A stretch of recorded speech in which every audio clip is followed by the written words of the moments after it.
So this came in the mail today. Opened it up, got the ECU back. They messaged us and told us that there was a defective 5-volt driver inside, which they have replaced and tested on some of their simulators. So it should work. I'm really hopeful. I'm going to plug it into the car and try to start it up. Really hoping this works, so we'll see.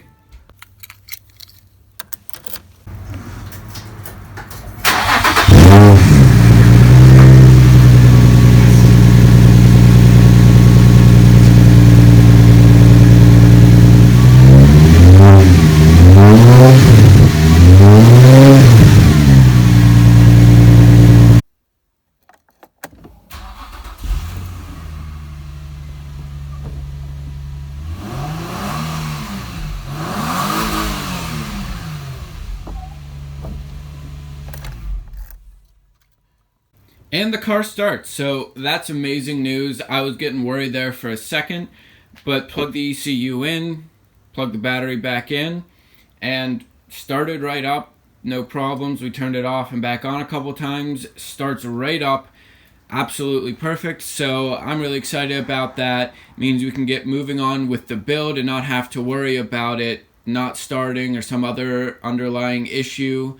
So that's really, really good news for this build, and I'm just excited about it. So I'm going to keep moving on, do some other stuff around the car. Stay tuned. Alright, so I've reinforced the bottom of the panel a little bit, just a little bit of fiberglass down there. And I sanded the top here. I got all the high spots down, as you can see. Got through a lot of the gel coat down so it's smooth. Now I'm gonna go in these divots, fill that in with Bondo, and smooth that all out.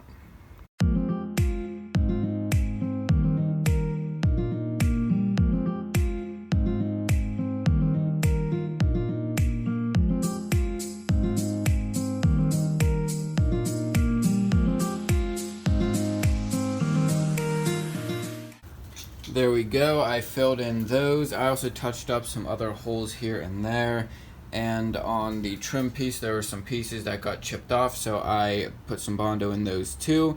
I'm gonna let those dry up for an hour or so, come back and sand them down. It's been about an hour and a half and the Bondo's dry, so I'm gonna hit it with the sander and then hand sand it down. Hopefully get that smooth. Might have to do another coat or two, but I think it should be good. Okay, there we go, sanded it down. I forgot to film a time lapse for it, so we're just gonna go with that one. But got that sanded down, pretty much all smooth. It's a lot better now. There's some tiny little pinholes here and there, which I think I might have to fill in with some spot putty, but I'm gonna sand it a little more and see if I can get those to go away.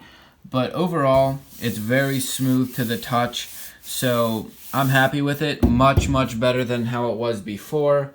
So I'm going to keep going around, finding big spots like that, and smooth them up.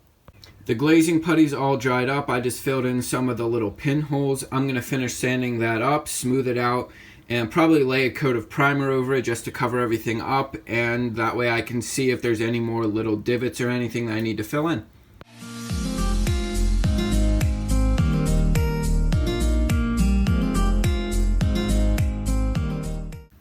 Okay, so the primer brought out a few little pinholes that I need to go back and fill in, but overall it is much, much better than it was before. Before, this was all lumpy and you could see all different kind of levels of everything, and it just wasn't good. So that is much, much better than it is. I'll go back, sand this primer down, fill in those pinholes, and then lay another coat in to make sure that it's perfectly smooth.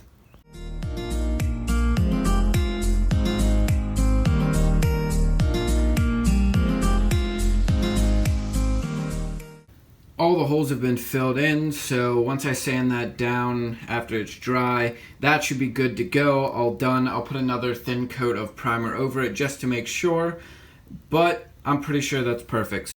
So I'm gonna end the video here. I know it's a little bit shorter, but I'm going out of town for a couple days, and I didn't have a ton of time in the last week or so to work on the car, especially since I've been waiting for the ECU. Didn't want to do too much before I knew I could get it started again. So I'm gonna just post this how it is, and when I get back I'll be able to post some more videos, hopefully get it welded really soon, that way I can get some real progress done. I'm really hopeful in the next couple weeks I'll be able to get this a lot further along than it is now. Once it's welded, I'll be able to bond this permanently and actually get things mounted. I'll do the door hinges, latches, and everything, get the doors aligned, hinges on, handles on, stuff like that. Next video, I'm probably going to remove this rear diffuser and do some body work on that since it's separate from the rest of the car, and paint that matte black, since it really doesn't matter if this is done now or not, because it's going to be the same whether it's done now or later. So it's just something I can do while I'm waiting for the rest of the car to be at the point where I can permanently bond everything down. I have kind of an idea of what I'm going with for an exhaust setup now. What I'm going to do is cut some holes here and there. I haven't ordered the exhaust quite yet, but the one I'm pretty sure I'm going with is an HKS replica on eBay. They're about 180 bucks, but I'm not going to be using the mufflers. I just want that for the piping, for the H-pipe and the rest of it. And I'm going to install that, and I'm going to install the mufflers it comes with temporarily, but further down the road I'm going to have those mufflers cut out, and I'm going to weld in some good resonators because I want it to be pretty loud. It looks like it should be a loud car, so I want it to be a loud car. And the rest of the piping's good. With these cheaper eBay kits, the problems you have are with the mufflers. They're pretty low quality. I had one on one of my other cars just to try it out, and it didn't last very long, but the piping seemed to hold up really, really well. So I'm going to use the piping from that and just replace the mufflers out of that with a high quality one. So that's just some information about how this build's going to go from here on out, and I hope you guys enjoyed the video. New ones will be coming out soon, and I'm just really, really excited that I got it started. That's some great news, so I hope we get some more great news soon. Thanks for watching.